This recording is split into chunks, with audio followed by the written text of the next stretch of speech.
Good morning. Today is day 109, fear of not being enough.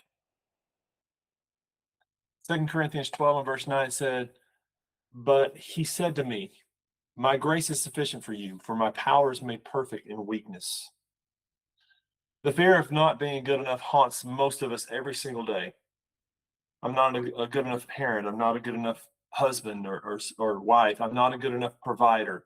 I'm not a good enough Christian.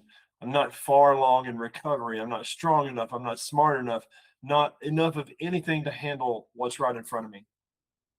And here's the thing, we're right. On our own, we're not enough. No, that's not a criticism. It's actually the most freeing truth that we'll ever accept. Because the moment we stop pretending that we're enough on our own is the moment that God has power to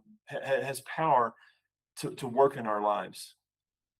Paul begged 3 times to remove his thorn. And God's answer was not to remove it, but to provide the grace he needed that was sufficient for it. The weakness wasn't a problem to be solved, it was the very context in which God's power was most visible.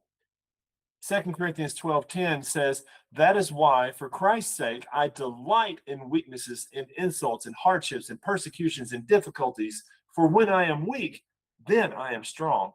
When I'm weak, I'm strong." Now, the world says that's a contradiction. The kingdom says that's how it works. We don't have to be enough.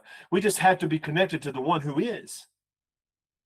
Our inadequacies, they're not disqualifiers.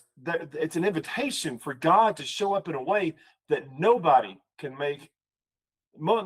mistake that as our own effort.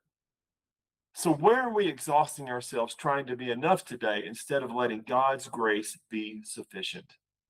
Be blessed by the best. We'll see you tomorrow.